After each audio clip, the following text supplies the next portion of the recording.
morning. Don't worry, don't worry. Free country, isn't it? Yeah. I'm looking for your president. You're up. Yes, I will bring him to the president. We're waiting for you for breakfast.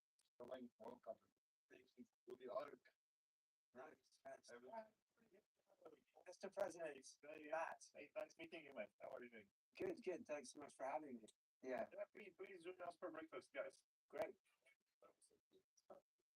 Yeah, we'll actually show you around the plots that we bought around this property where we want to build longevity clinic and spa. I think longevity tourism in general will be one of the key businesses, not just cryptocurrencies, not just AI, which we already have quite a lot. How many companies generally are registered? I think we've got 250 companies right now. Really, registered in Netherlands. Is it your son? Yeah. Are you a citizen of Netherlands yourself? Back in. He's got his passport. Oh, nice. A Netherlands back in. One question about micronations. Just this weekend, a friend of in Switzerland of mine, he sent me a link about Betis. Have you heard this? No. Just a good question. You know about that? It's like another micronation it just opened. I never heard about it just this weekend. It's not good to ask. He had special deals that we will not in there. But I made a deal with you that you I haven't. right?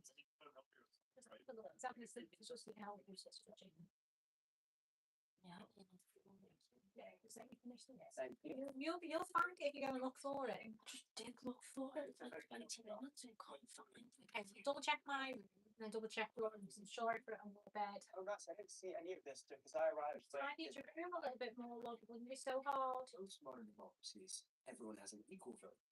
But things are different in Liberland, thanks to a crypto token called Liberland Merits. The elections are every 3 months. They're taking place on blockchain, and the president is elected with merits. So the people that have more merits are able to have more stake in who is going to be in the leadership of the country. And can you purchase Liberland Merit? Yes. This sort of system, it does allow people with more money to have more power, essentially, and pay less tax. You don't pay taxes in Liberland. They are voluntary. This will no longer be Liberland if we start taking people's money. I mean, maybe we can actually make a photo in front of the house together. Let's make some 3D scans. Not too big that we with something. Stick to the green letter. So will we be able to visit Liberland? The conditions for visiting Liberland from Croatian side, because I've got this 5-year ban from Croatia. And what's that for? That's for building Liberland. The problem with starting a tiny new country is that you sometimes have to contend with proper countries, ones with armies and police forces. Vit and the other Liberlanders have regularly been apprehended by the Croatian authorities while trying to visit the island. Don't touch myself. Don't touch me.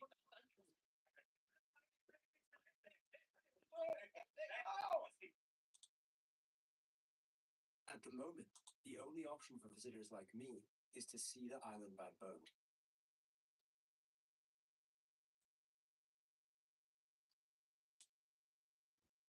We're going to embark on a voyage across many borders. Serbia, Croatia, Liberland. Fills me with such pride every time my eyes gaze upon our Liberty Island. And it's great to know we have settlers there right now. They're braving the elements, putting up with constant checks by the Croatian police. Yeah.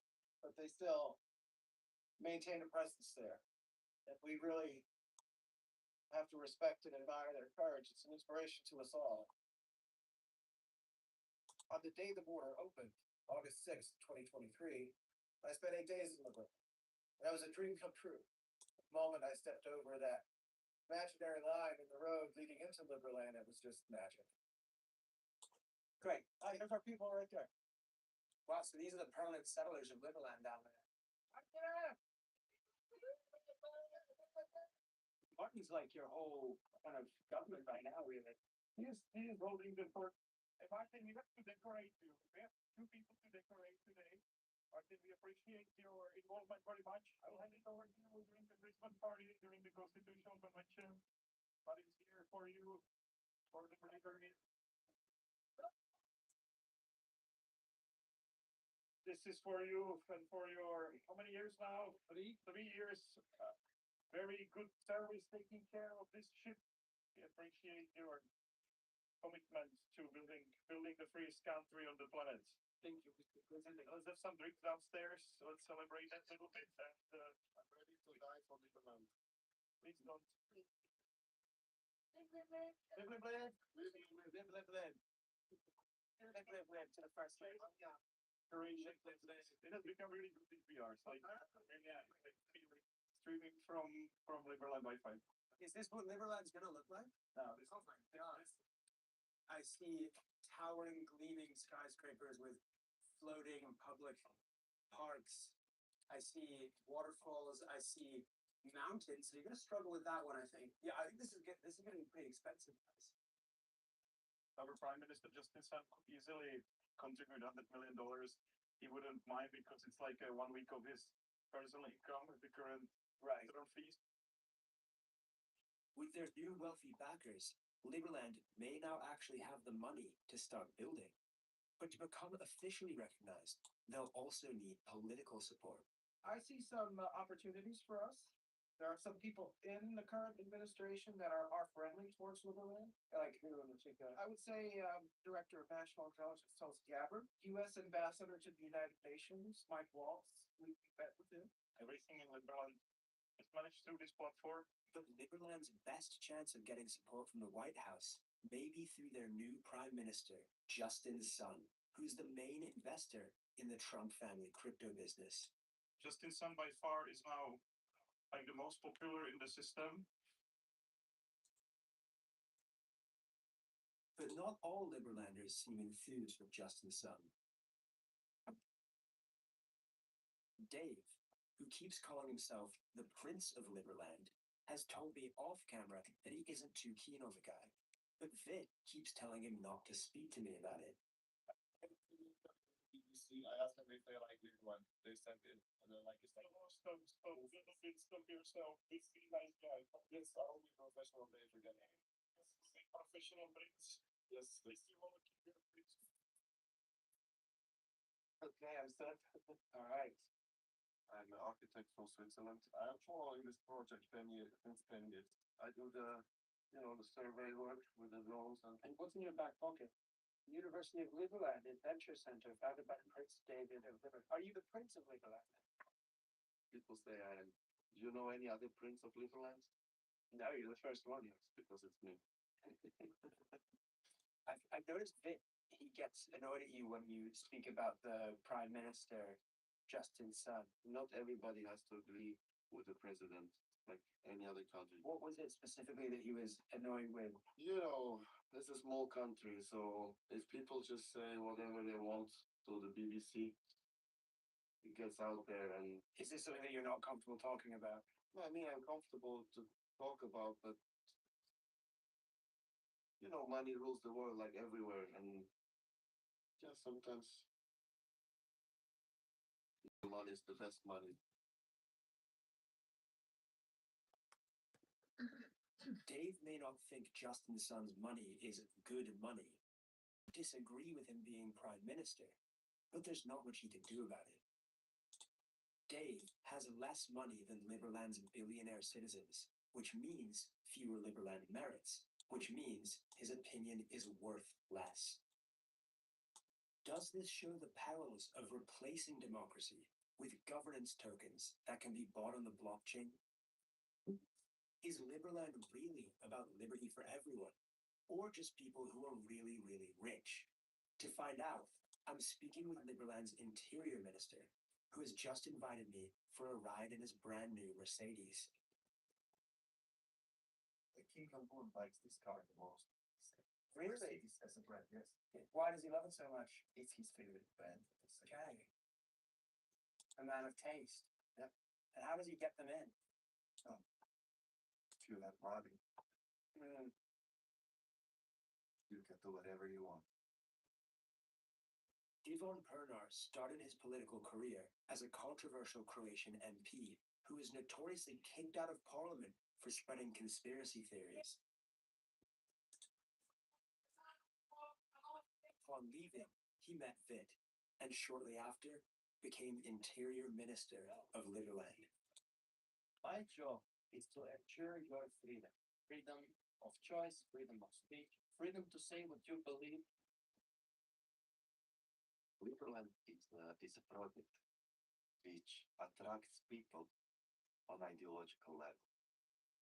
Usually, people who believe in freedom, decentralized finances, and so on, they tend to be from the upper class of society. That is a certain new elite, isn't it? Yes, but for example, this is Will Patek watch, for example. Okay, you know, congratulations. That's gold model, you know.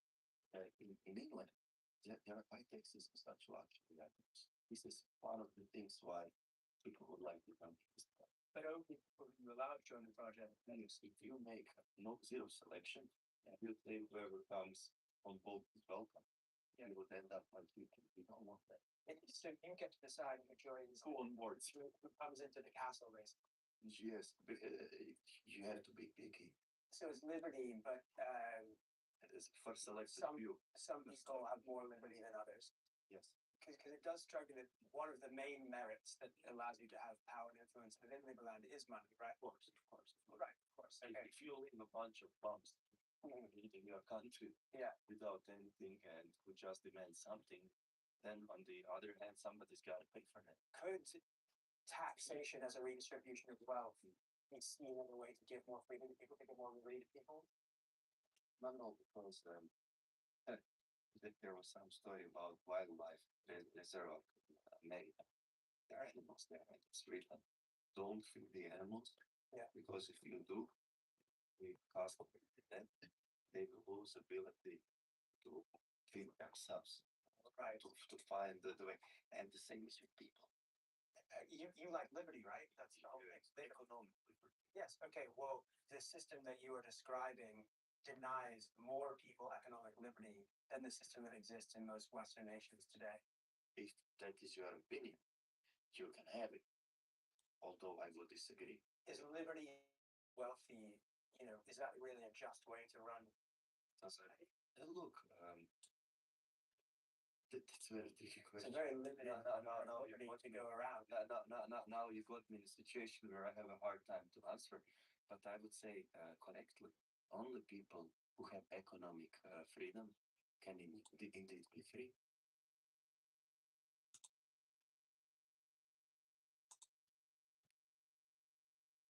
Literally, the criticisms that most people have of democracies, that wealthy people have too much power and that other people have less political power, that inequality is actually written into the constitution of Liberland. It might seem like a group of travelers with a few tents in a floodplain in the middle of the Danube River, but the fact that it's tied to 30 billionaires means that this is actually a future that some of the most powerful people in the world envision for all of us.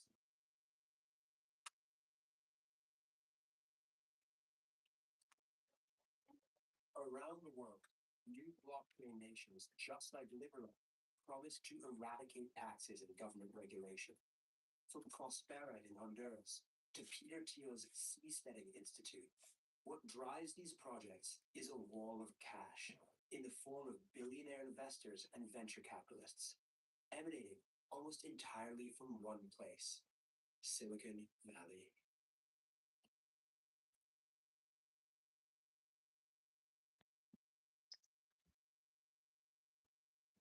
Phone, an iPod, and an internet browser.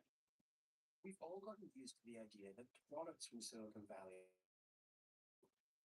but we're still getting used to quite how rich and powerful the tech billionaires behind those products now are. They're no longer just interested in profit. They also want to rewrite how society is governed. At some point, this new elite began to see crypto and blockchain technology as the solution. Bitcoin's going to completely transform the economy. AI is going to take all our jobs. Stem cells are going to make us live forever. That's a lot to contemplate all at one time. Tim Draper is a billionaire venture capitalist and libertarian, known for early investments in companies like Tesla, SpaceX, and Skype, and for being really, really into Bitcoin. People have asked me, well, when are you going to sell your Bitcoin? And I say, into what? He's also an investor in Prospera and is creating his own digital country, Draper Nation, with Bitcoin as the national currency. The first ever completely digital country. Instead of cash, you have digital money. But his main focus is Draper University. Half university, half Dragon's Den, Draper U trains aspiring tech founders while having them compete for Draper's investment. Tech founders are taught here that they are real-life superheroes and have the power to reshape society according to their genius. I've been invited to the ceremony where soon-to-be graduates ascend to that superhero. It might be hard, especially for the English brain, to wrap their head around what's going on here. But this isn't just a kind of silly superhero graduation ceremony. 7 of these people will be getting $100,000 from Tim Draper's venture capital fund.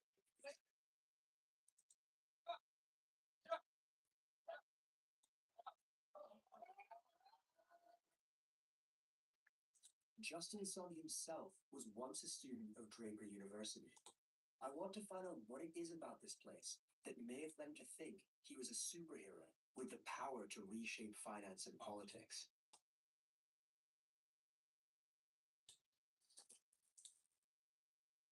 Matt, good to meet you. Very so nice to meet you. Thanks for having us. Yeah, thank you for coming. Wow. Okay, so the first thing I'm noticing is that a Tesla? Yeah, Elon Musk, a long time ago, he gifted us, and then, but Tim Draper didn't want to use as a car.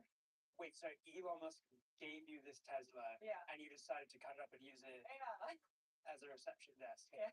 Oh my god. So this is called a hero city, and every one of the founder, we consider that everyone is a superhero. They're creating a new things. Everyone is like really making something impossible possible. So that's Tim over Yeah. there. And what's that thing? I had to great. This may look and sound like new. And this is actually a holographic chaos crystal. Impressive. If you wear the Bitcoin time, Bitcoin. He loves the Bitcoin physics, doesn't he? Yeah. Yeah, so from upstairs, every entire rooms will be the founder's room, and these are the 101 stuff that they want to do before they die. Fly first class. Snowboard down a real mountain. It's quite sweet. Own a cow till it dies naturally. We've all had that desire. How is Tim Draper trying to mold the coming generation of tech elites? Time to meet my next billionaire. Hello. Hi, how are you?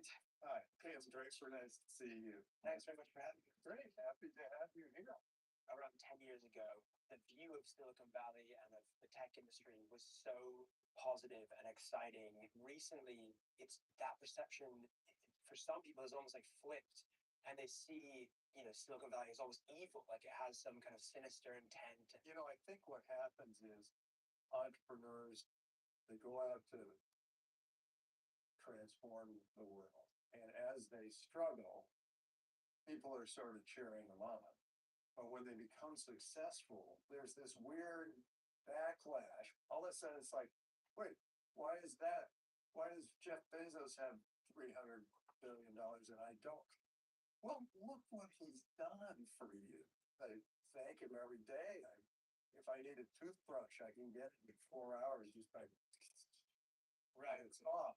But this attitude that is the Silicon Valley of let's just do it better than the guy before. That attitude is important. I think we're now at a stage where those ideas are expanding into, ideas like government and how we run our society as a whole. Maybe that's part of the perception that now they're kind of coming for politics, kind of thing. Government has provided bad service at a high cost. Now we do have new technology. We have Bitcoin, we have the blockchain, we have smart contracts, and now we have these decentralized, autonomous. But that replaces government and banking. Absolutely. Well, I mean, that's what's happening. Right. It's just a matter of time. Anyway, so I created Draper University of Heroes. Our thinking was, world needs more heroes. Let's make heroes. In a very weird way, my friend said, hey, you're starting school, you gotta have a pledge. And it came to me sort of on a flow. It took me 3.5 minutes. Wow. By the time they graduate, Draper U students are expected to memorize this pledge.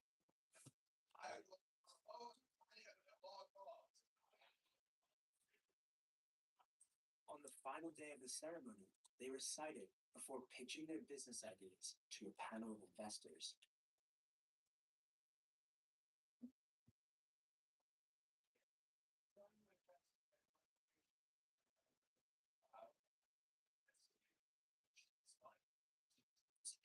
That aspect.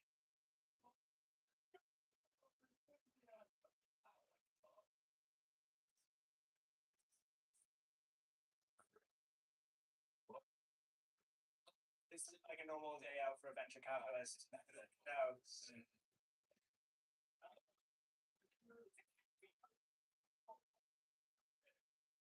Draper U isn't just about building entrepreneurs.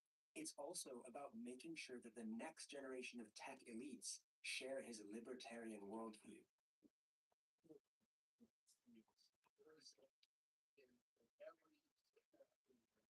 So Jeff Crazy, if you could stand up and say, why we want to promote freedom, freedom is important. Freedom is what each needs to be in possession. So that's a dimension of importance. Emphasize freedom as a foundational principle. Jeff Frazee is one of the venture capitalists invited to consider investment in Draper U's outgoing class. He's also the founder and CEO of Young Americans for Liberty, whose chapters are known for inviting controversial figures, including the white nationalist Nick Fuentes, to speak at university campuses. What is Young Americans for Liberty, and what's its connection to Draper University? Yeah, so I'm the founder and CEO of Young Americans for Liberty. We are actively on 400 college campuses, spreading the word of liberty, getting young people involved to take action and influence the political process. Tim has been a big supporter of ours for a number of years, and his beliefs align with our beliefs. Technology is now getting to the point where some people are saying it could actually have the functionality to replace government almost entirely. Is that something you think we will see happen? Yes, I believe technology is the key to success, and we got to be able to allow for entrepreneurs and innovators to be able to have the freedom to explore and to find a solution to big ideas. Governance is not a solution. Governance is in the way. And this is where I think society's evolving. People being able to have the choice to be able to move and choose what rule of law they want to live under. And the more we can move towards a more decentralized form of governance, I think the society will flourish. Well, I hope it'd be minimal to none. Taxation, all it is taxation is theft. It's being able to take money from you at the peril of God. Isn't this just an excuse to kind of say, I want to keep my wealth and get richer? Absolutely, fantastic. The only way you get richer in a free society is you're providing value to others. And so I think we should be applauding capitalists. We should be applauding people who are wealthy. Draper sees Silicon Valley's tech entrepreneurs as superheroes, whose technological innovations could save society from our own government. But there's one man just across the valley who takes his belief to a much more extreme conclusion. He says that tech CEOs could be our kings. Operating in the shadows of the internet, needless to say, is a man called Curtis Yarvin. Curtis Yarvin, a former tech founder himself, has become the most prominent critic of democracy in the Western world. You're going to basically shut down this fake executive branch that we have and create a new government. Yarvin is accumulating powerful supporters. Curtis, it's fantastic to have you on the show. Great pleasure. Like the US billionaire Peter Thiel, and figures in the current Trump administration, including the Vice President, J.D. Vance. This is guy Curtis Yarvin, who's written about some of these things. Yarvin believes that blockchain technology can be used to replace democratic governments with a corporate board ruled over by a CEO model. a tech king, if you will. He has agreed to meet me here in the heartland of America's liberal intelligentsia, Berkeley. Matt, good to meet you. Pleasure to meet you. To make the case for techno-monarchy. Sort of the conflict of the period is essentially Right. the people have always been against mass migration. Mass migration happens, therefore there is a lack of power there. Obviously, it's in these institutional meritocratic structures with these ancient, right? We saved the bulk of the chapters next. Absolutely. So actually, the amount that he has is not actually very high. It's actually very low. Okay, and just to sum up, because unfortunately this is a documentary where we have limited time to cover this. In the simplest possible terms, how would you define your ideal political system? I would define it as an accountable monarchy. I think that people can very easily see that there's a very simple analogy between a company and a state. When we look at any functional structure that involves more than a few people, we always see that it is organized as a monarchy. We always see a pyramid-shaped org chart. A company has a CEO, an army has a general, a film has a director. This is just nothing other than monarchism. So the patchwork system is an idea that's orthogonal to that. It's the idea that the greatest human flourishing has been seen historically in periods with large numbers of small states. So what we're talking about here is a collection of kind of city-states run by CEO monarch type figures. But fundamentally, you're talking about a monarchy, right? Fundamentally, I'm talking about a monarchy. You're talking about a monarchy. If we were alive during the time of the Tudors, if a noble did something bad to us, we would have no. Oh my gosh, No, that's a completely, that's a completely, And we wouldn't be nobles. that's a completely, well, two things. One is that actually we would be, because the thing is, one of the things you see historically is, We'd be peasants if they tried to do anything to us. We would have no so voice or if you're, first of all, I don't know where. statistically we would. I have this caricature of like, have you ever read, like, how much do you know about the world before like 1900? Okay, let's start with the world after 1900. So could blockchain technology be used to implement the kind of monarchy CEO system? Well, it can be used in two ways. It can be used to implement a corporation-like structure on the blockchain. So a monarchy that's essentially accountable to something like a board of directors. Now, when you look at a corporation in a way, it's a kind of virtual state. It's like a state at a lower level. It pretends to be a state, but Microsoft can't really attack Oracle by sending, troops of thugs to Oracle's headquarters to go beat up the engineers. Right. Although they probably should. Right. But I'm sure they'd like to. I'm sure they'd like to. Yes, definitely it's the vibe sometimes, but you can't do that because you're in a civil society run by a government. But the definition of a government, Hey, maybe this whole government thing is a good idea. it's an excellent idea. And I think it should be carried on much better than it is.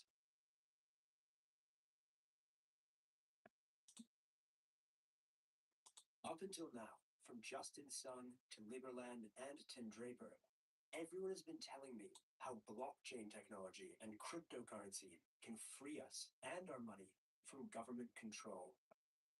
But Curtis Yarvin has me wondering, who are we handing the control to? Instead of banks and governments, could we end up handing it to a bunch of blockchain-appointed monarchs instead?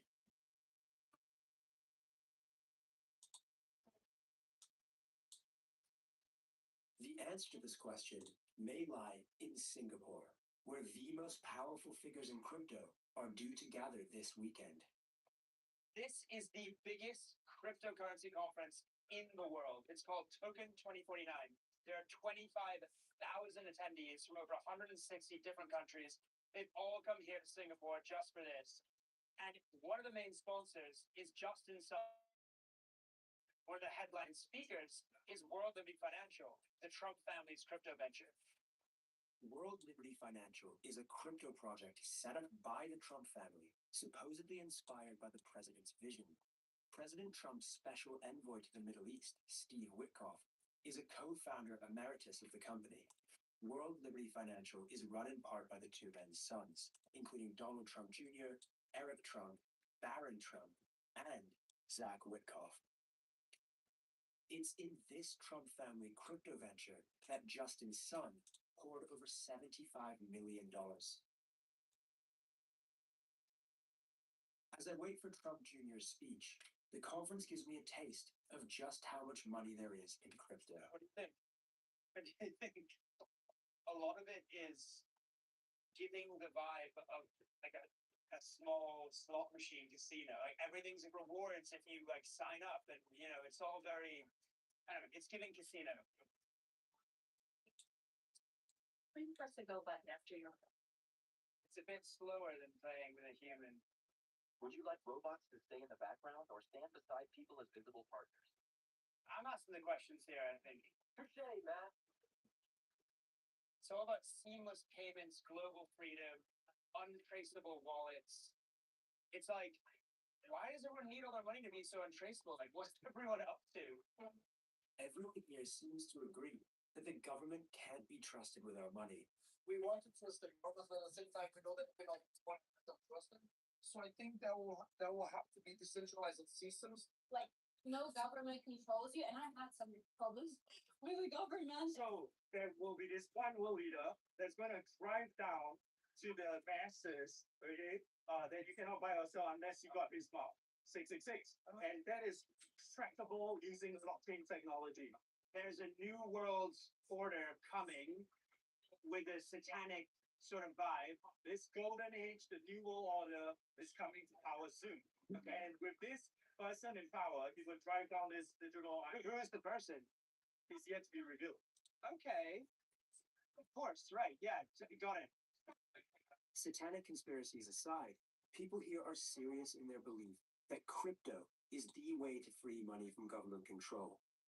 But are they simply handing that control to a new elite?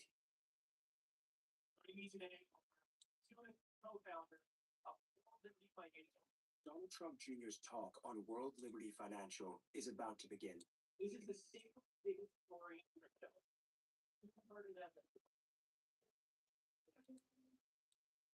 Donald Trump Jr. and Zach Witkoff repeatedly claim the company is not political. World Liberty is not a political organization. We are a business. President Trump officially stepped down from the company once he took office. But his family trusts still own and profit from it, and his face is quite literally all over the project. Yes, of course, we think President Trump is the greatest president to ever exist in the history of the world. Donald Trump Jr. claims that World Liberty Financial was created after his family's money was rejected by the traditional banking system. Once we did get political, which we got quite political, we woke up one morning and had 300 bank accounts just eliminated. So they embraced crypto to free their money and yours from the banks. Right? We got into crypto because out of necessity. We were debanked, so we came up with a solution. World Liberty Financial's main product is a cryptocurrency coin called USD1. It's what's known as a stable coin, a type of cryptocurrency designed to always be worth $1, backed by real-world assets like cash or government bonds. World Liberty is shaping the future of all finance and it's supercharged by a stablecoin they released earlier this year called USD1. The Trumps have now reportedly made over $2.3 billion from their crypto businesses and stand to make much, much more. And it's only the beginning. It's only going to get much stronger. World Liberty Financial's ability to make millions of dollars for the Trump family trust and its connections to the sitting president have led to increased public scrutiny of the company, and in particular, why people like Justin Sun have invested in it.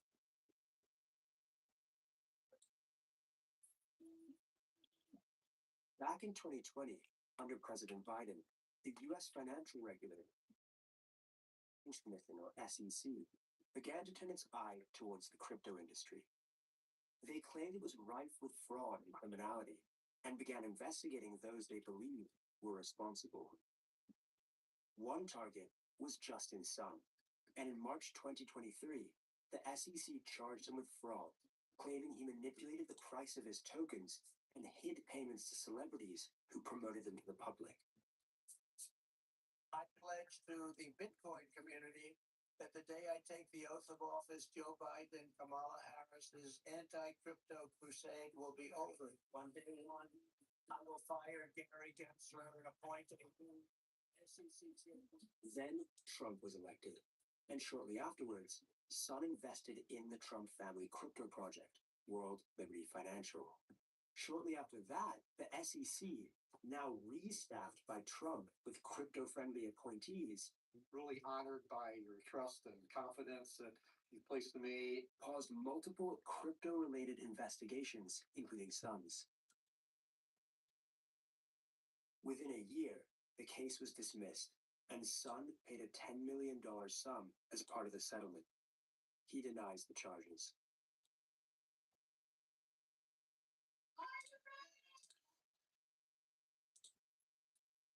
But Justin Sun isn't the only example of a major figure in the crypto industry having investigations paused or charges dropped after plowing money into the Trump family's company.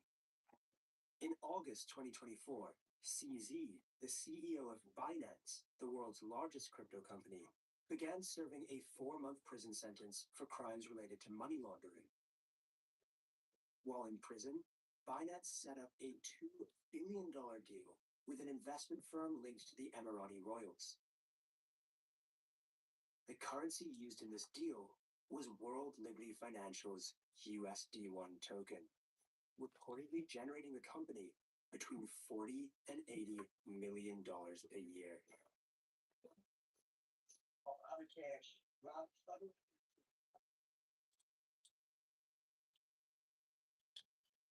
After the deal was completed, Trump gave Binance's CEO a presidential pardon, and he was set free.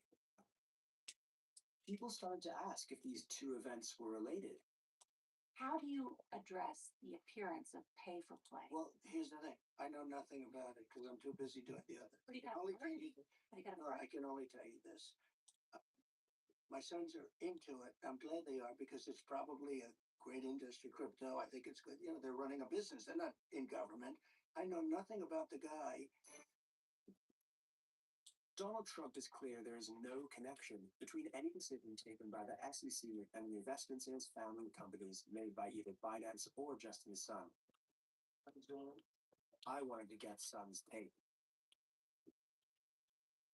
Some people have pointed specifically to the timing of the SEC investigation being paused, being around the time that you invested heavily in the Trump family crypto projects. Yes.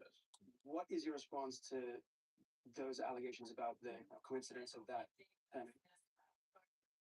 He can say that, right? Yeah, no comments. Yeah, no comment on the current case. Yeah. It's not us making those allegations. True. Other people have made them, so we then have to ask them. You know, No comment. Yes. Yes. some still make the criticism. Yes. They say this isn't about new technologies. This is about people, whether it's Donald Trump Jr. or yourself, getting richer. I'm a person, you know, really values open source, you know, technology. It's because I feel this is the right way to do it. How much have the Trumps profited from their relationship with you? Yeah. We do have to ask some questions about that, right? Because it is important to people, and you know, we are a news organization. I don't know, to be honest. Are you uncomfortable answering these questions? For this one, I don't know. Okay. Yeah. But you know, you've met Trump. You know, you're in business with his family. Yeah. Do you think that he is embracing crypto because it's a wise economic policy, or do you think it's because, as some have said, he's doing it to make money for him and his family trust? I won't comment on Trump's family because I'm not them. But I think if they support crypto, that's great. Tech billionaires like Justin Sun say that the blockchain is a better way to run society. The Trump family have discovered it can at least make them billions of dollars. Whatever their real motivations, an alliance is formed between the world of crypto and the White House. The Genius Act creates a clear and simple regulatory framework to establish and unleash the immense promise of dollar-backed stable coins. To find out what effect this alliance is having on democracy, I spoke to a reporter who's an expert in crypto and in Justin Sun. World Liberty Financial, anyone can invest in it. So it seems they say that they do their own due diligence in checking out their primary investors. But I think that if a mogul like Justin Sun is easily able to plow a bunch of money into the project, it seems like a pretty accessible avenue. Accessible for what? This is a way to give money about as directly as he could to the president or his family. The tech industry as a whole, how much power do they wield in the White House now? Up until this point, the fossil fuel industry has been the biggest campaign finance donor, and this last election cycle, they contributed around $219 million, but crypto surpassed that and did 238 million. Wow. According to, So it's the most powerful lobby in US politics today. Yes, in short order, it's just a wave of money at this point. When you take an example now, like the new White House ballroom, and you look at the list of donors now, it contains a lot of names we're familiar with of companies like Apple, Amazon, Microsoft. But further down the list, around 8th, 9th, 10th, you start seeing crypto companies, Coinbase, Ripple, Tether. I think it'll be one of the great ballrooms anywhere in the world. It's about $300 million, and it's being paid for 100% by me and some friends of mine, donors. Right now, the east wing of the White House is being demolished to make way for Trump's new $300 million ballroom. A lot of people have said this is a metaphor for how Trump sees the US government, but it's hard not to see another metaphor at play too, which is that this demolition and the construction of this ballroom is almost entirely funded by tech and crypto billionaires and millionaires.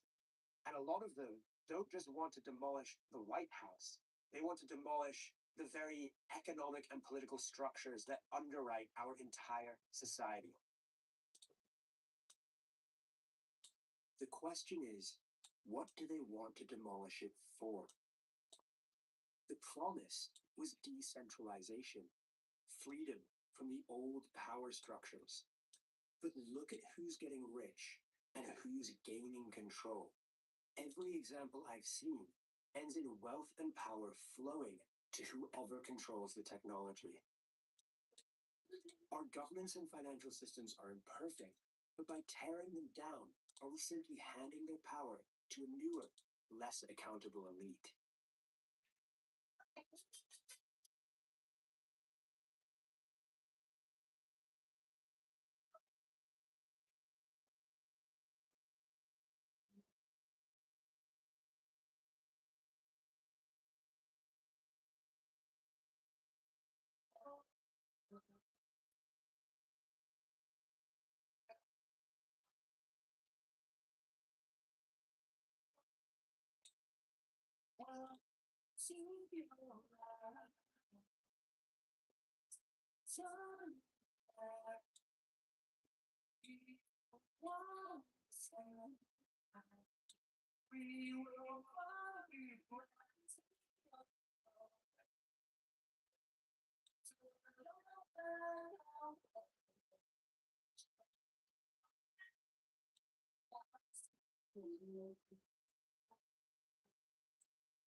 Why don't we shake hands?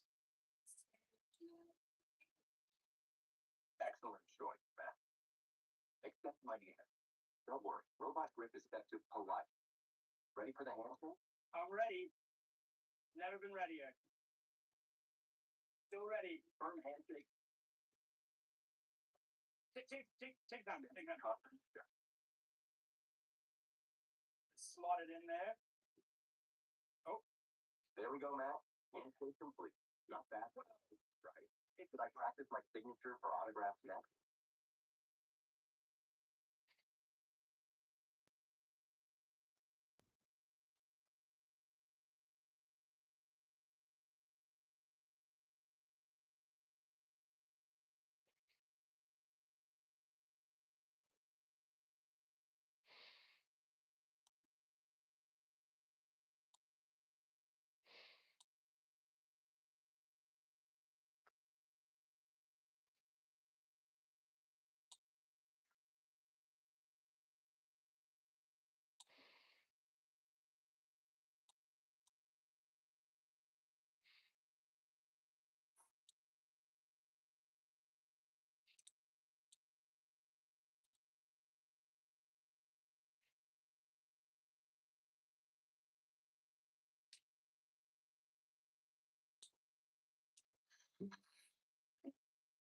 It's whatever's here. Whatever is here is. You trying to harm them? Yeah. It's like a black shadow that forms a hood. Surrounded by pastoral charm and a quaint Long Island township stands a wooden frame house that some folk claim is haunted.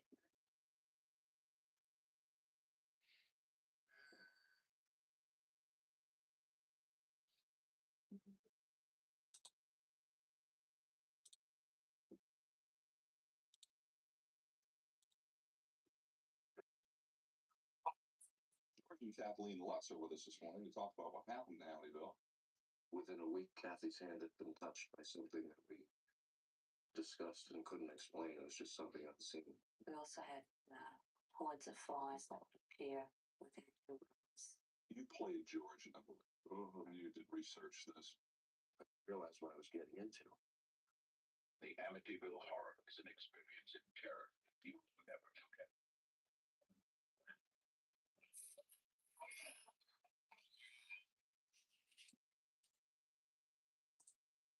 I remember the tagline is, "For God's sakes, get out."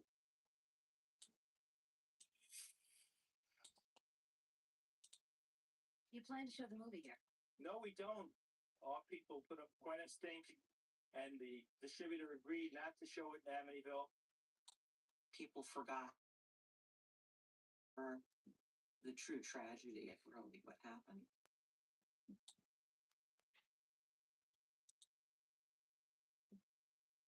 I lost a whole family in one night. Couldn't bring them back. A young man murdered in cold blood. His father, mother, 4 brothers, and sisters because voices told him to do it. Nobody was drugged. Nobody got any shocks. And to this day, all the clever lawyers and all the police officers have no answer to this. They just are qualified to understand.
Latino, formerly known as Christopher Lutz.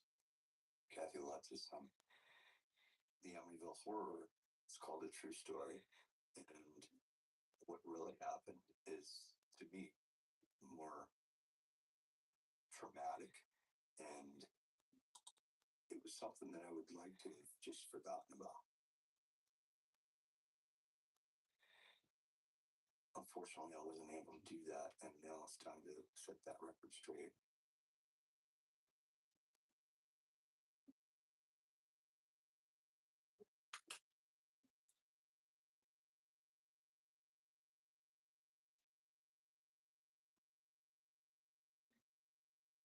The first time I went to go see the house in the Amityville would have been when I was first serious about buying it. The real estate agent is there. I was just a kid, and I'm like checking out this new big sprawling place, a new playground. I mean, it was like this much huge. Never had a house. George and Kathy asked me to go out with them to look at the house that they were interested in buying. It went right up to the sound, so the water was right behind the house. There was a big stretch of land to get from the house to the sound. There was a whole boathouse. In a very pretty neighborhood, very quiet.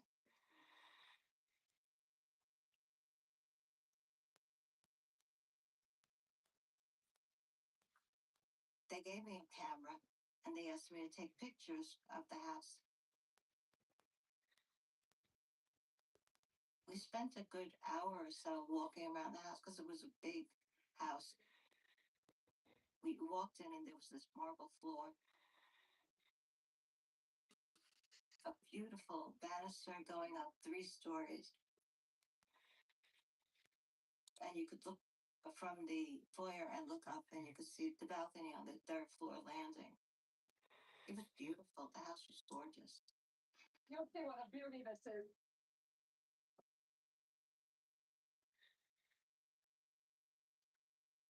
Nothing like it on the market. Not at this price.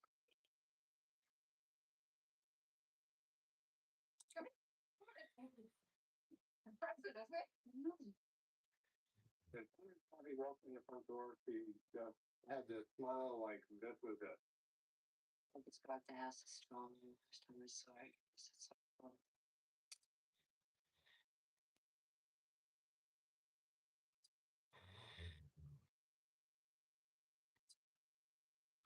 Before we left, George and Kathy asked me if I felt anything in the house. I don't know why, but there was just something that made me feel strange. And that's when they showed me the bullet holes.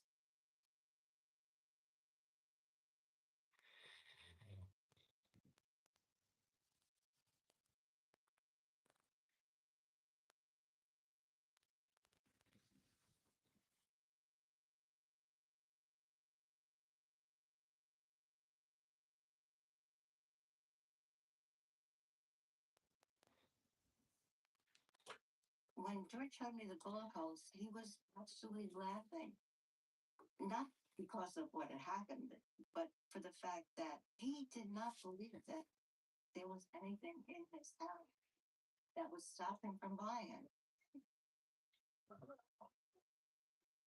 house was on the market for $100,000.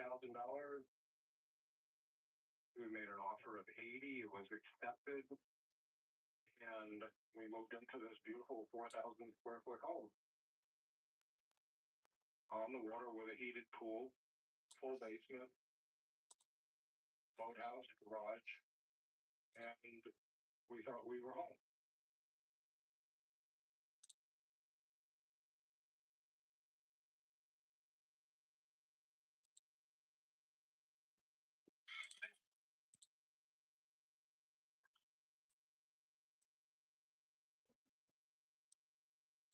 Thank you.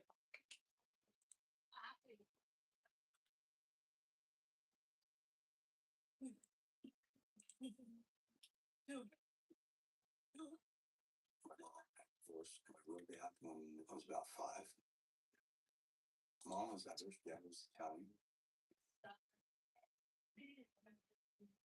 My mom was an angel. They had my older brother Danny first, and then I was second. And then came my younger sister Melissa.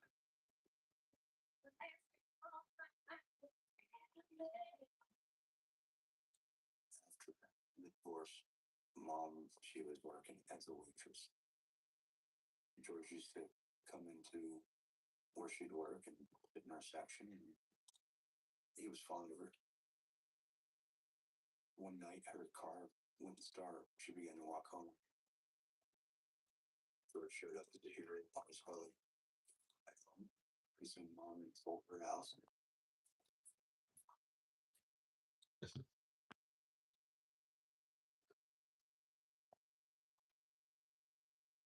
My mom was excited about it. It was an exciting time for all of us.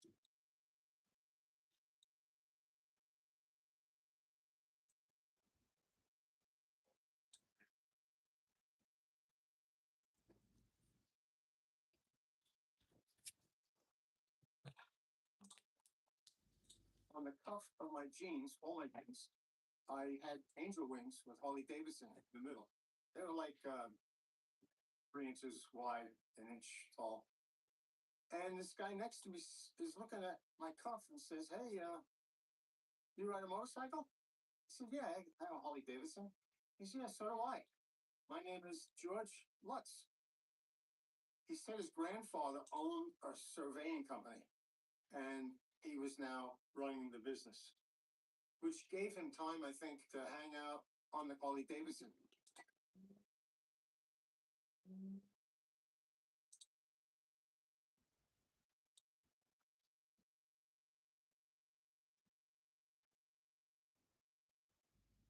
In those days, guys were chopping their motorcycles, extended front ends, lots of chrome, high handlebars. And I rode with a bunch of guys that had bikes like that. And that's the group I introduced George to. And we just took him into the group like he was one of the guys. I think the first time I remember working for George, he showed up on the Harley track. By then I was riding a two-wheel bike, so I had a big wheel on. So that Harley track with the wheelie bars on it, like, my big wheel. We gave us kids each ride on. It was pretty classic. Oh, yeah. It's also a really big chopper. Good kill. Early on, everything was like, it's a new friend, he's got cool things, and he was a black us boys involved in jiu-jitsu classes and started to learn to fight and defend himself. And so it was all new. It was somebody that was a man figure that was there and kind to us, and mom liked him. That was that.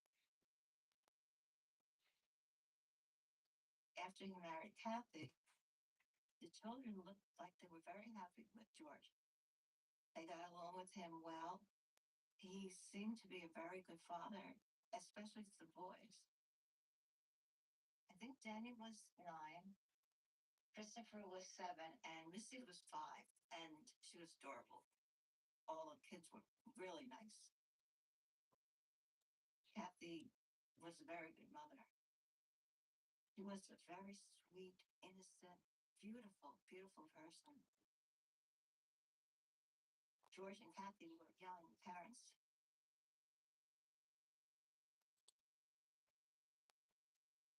This house. We were so happy to get that house. We really wanted to live it.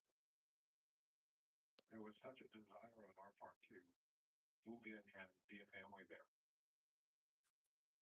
It was the time where I was just a kid and running around different places to explore and look around. I was exploring my new room, looking out that quarter-round window. We'd only been in 2-story homes before, so a 3-story was cool. I remember up at that bedroom, the weird and kind of cool and interesting wallpaper. The one wall being all like dots, but then the other side where it had like all these old-fashioned drawings, and I remember a lady on there with a hat. In my closet, there was a book. I had this bag that had a drawstring, and I put it on there.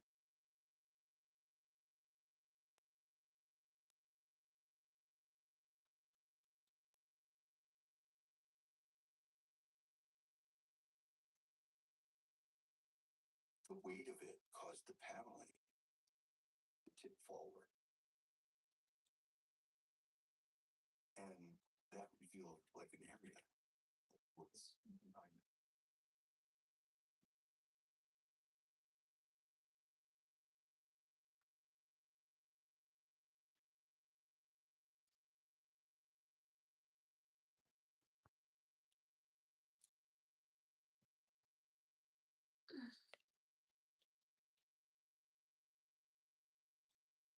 The realtor told us after we toured the house, this is the house the DeFeos were murdered in. The news stories that had been a year earlier. We talked about it at length as a family. We asked the kids, well, if you're going to have the same bedrooms that these kids had and they were killed here, is that going to be a problem? They were all fine with it. It wasn't a snap decision by any means. George told me that he bought the house. He paid $80,000 for it. Had to furnish it. Bought some of the furniture that was in the house from the DeFeo estate.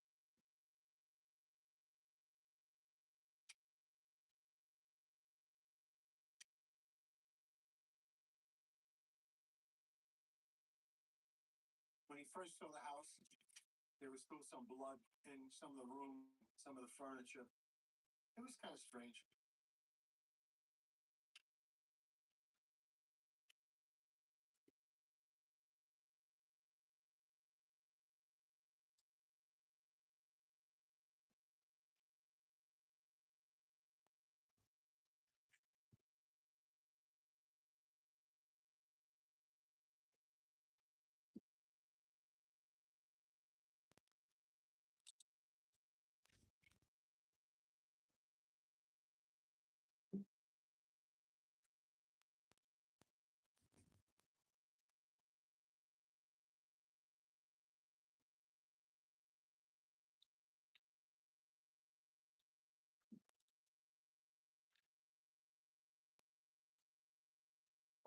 On the second floor, and there was a lot of flats there, and that was the first place that I'd seen.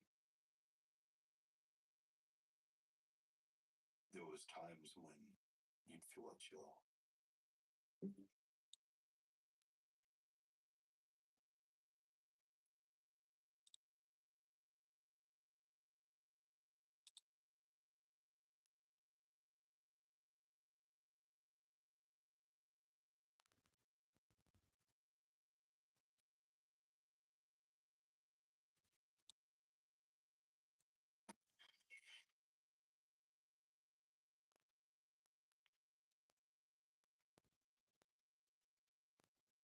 And the awkward moment where I was in the basement, and Mom, George were down there. And I remember asking, is this where they hid the bodies? I remember Mom looking at George and George looking at Mom, and then they all looked at me and nobody answered the question.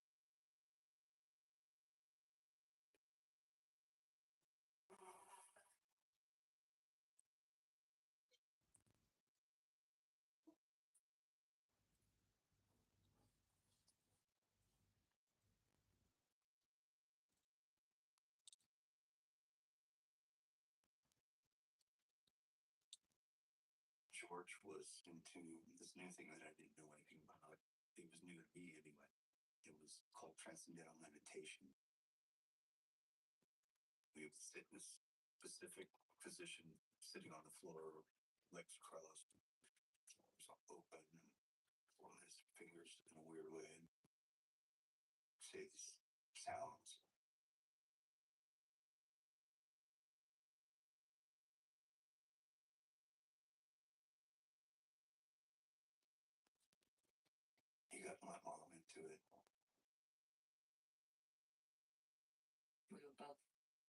practicing transcendental meditation. I don't think she ever had anything to do with it prior to them getting together.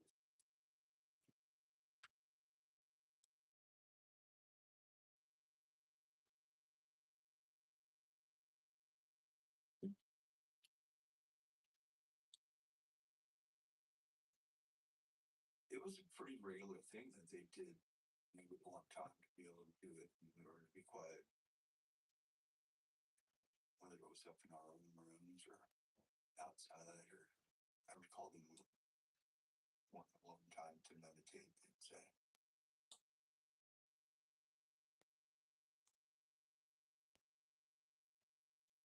That was my introduction to transcendental meditation.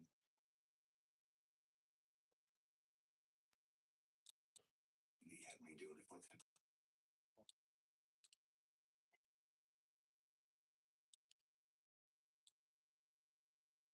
I was practicing transcendental meditation, and on one occasion, in the meditation, something reached out and took hold of my hand.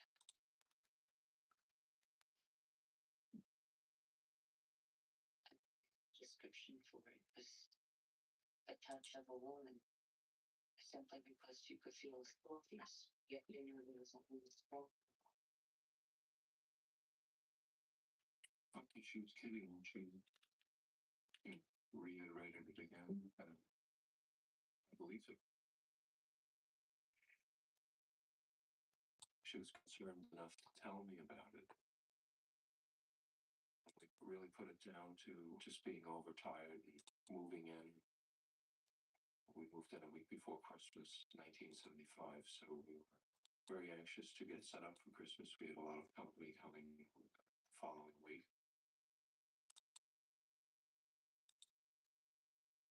And on a weekend, there were a number of people who were going to go and help them move their stuff into the house. My ex-husband and I, both of us, were going to go to the house and help him move in.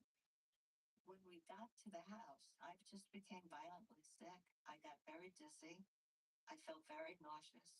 And I told my husband, I said, we can go in there. And I felt like I was going to pass out, sitting in the car outside the house. Well, what are you talking about?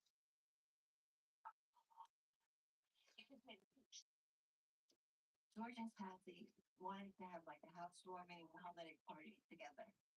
Again, the exact same thing that happened to me in the car happened to me in the apartment. I got dizzy. I got sick. I felt like I was going to pass out, and I never made it to the party. I never made it out the door.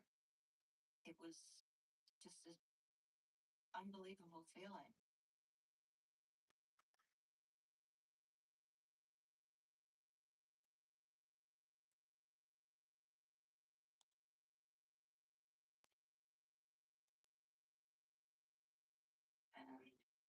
After that, I had other encounters with a presence either in our bedroom, kitchen, or the dining room. Missy came down on one occasion and she said, Mommy, do angels talk? I asked her to explain her question. And she said, something talks to me, and I answered. Imagination. On several occasions, I'd go and stand in front of Missy's closed door, and I would hear her carrying on a conversation, and I would hear the answer. And I opened the door, you could hear the sounds of an answer. I would open the door, she was sitting on the bed, and then it was still rocking in the room, and the chair would be rocking, you couldn't see anything sitting in it. And Missy was walking in the direction of the chair.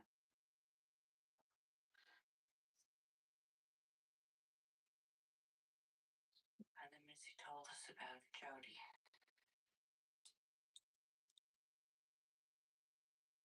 There's Jody. Jody? He tells me about the little boy who used to live in my room. He got hurt and died. he say? That there was this pig. We put it to her imagination until there were hoof prints out in the snow.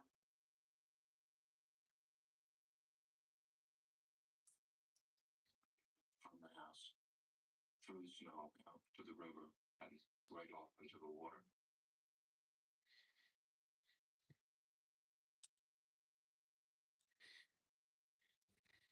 Christmas came. Danny and I started fighting more than ever. My brother is, kind of an instigator. The whole wall, the playground, it was closet area. And my brother convinced me to go in there to get something. We shut the door. I couldn't get out. Backing up, something grabbed the back of my calf. And it scared the hell out of me.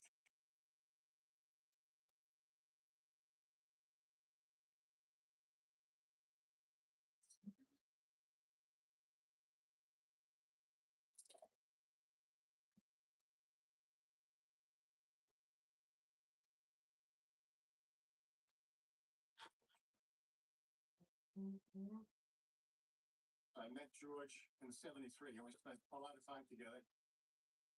He was just getting his marriage annul from his first wife. Didn't know much about his background, except he was an ex-Marine, but he never talked about the military service.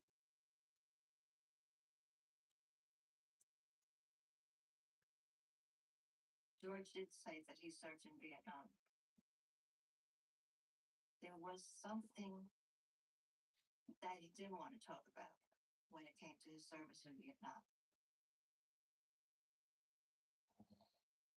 And too many people, my friends, the ones that did come back, they were not the same.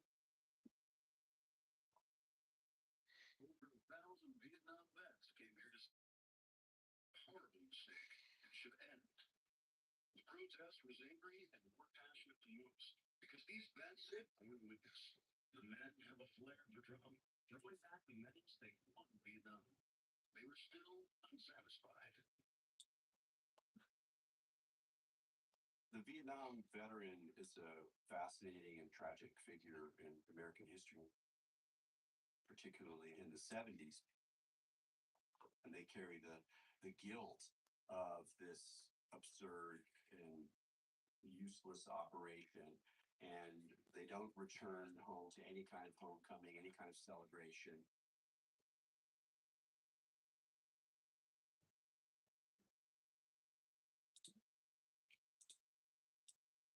A lot of vets returning, finding themselves alienated both from mainstream America and from the counterculture, would find themselves joining biker gangs because it's a way of building up a kind of identity that is independent and as a way of dealing with the dislocation and confusion of that era.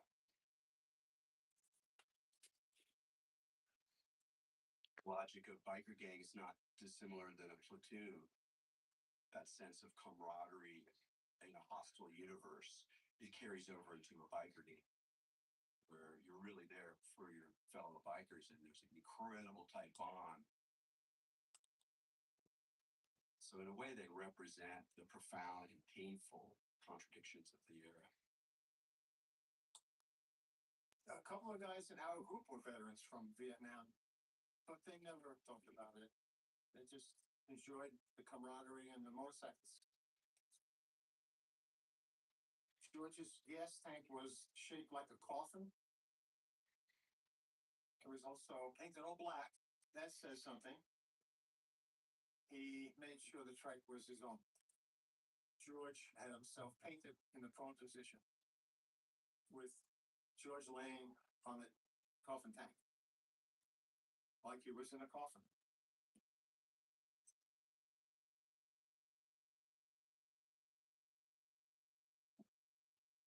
When we went to New Hampshire Bike Week, I think this was in 1975.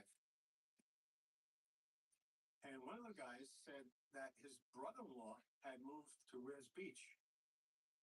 It was just a short ride down the hill from our hotel. And his name was Ray Buckland. I am a follower of the religion of witchcraft, a pre-Christian religion. He had a big name in the occult, wrote books on witchcraft. We got there and he gave us a tour of the whole house. Witchcraft and Satanism are exploded in popularity, especially among youth. This lecture is given by Dr. Raymond Buckley, entomologist of White Witch, Long Island, New York. If we can have the house lights off, then we'll get into the fly. This flag shows ceremonies held in his own basement. He and his wife, the high priestess,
love. Yes, love. Daddy's on his way back.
Thank you.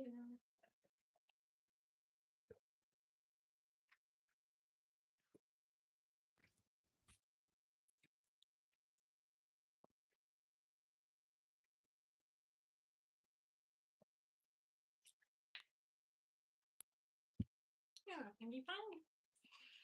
Oh, all right, my love. Free. In a restless bum. Round and round. There we go. What a good. Whoa. Sleepy girl after eating that whole rotisserie chicken.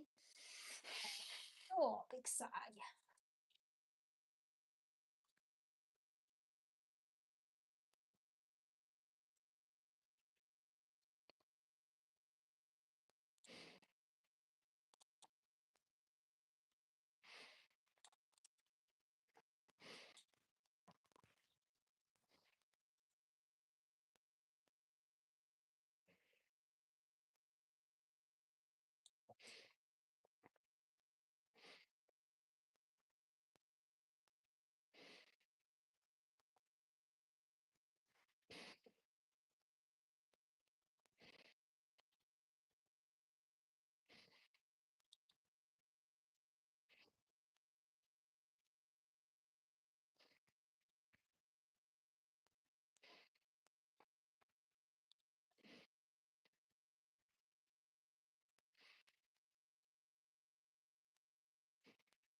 Come on, chicken.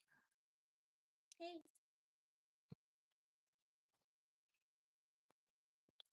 That's all right. Hey.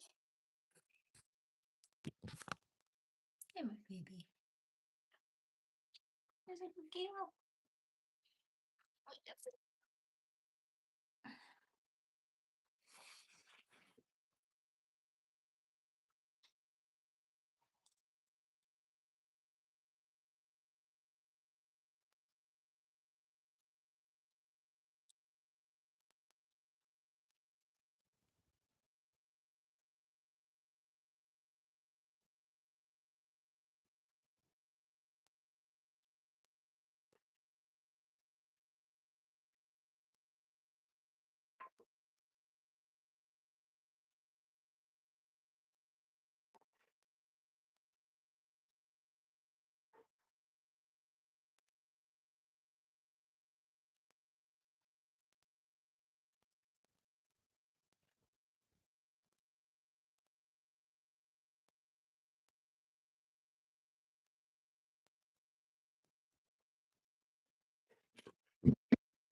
Brown.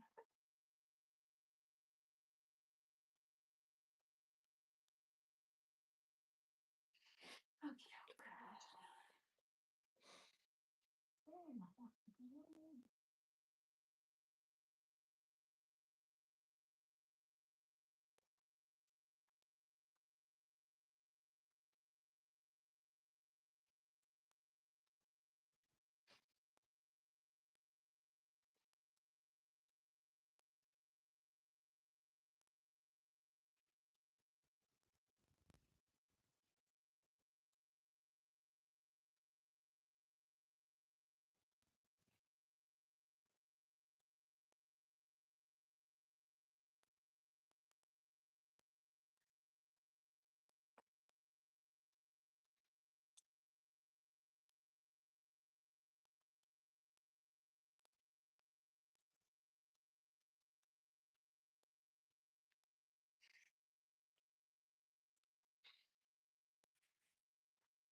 Angus.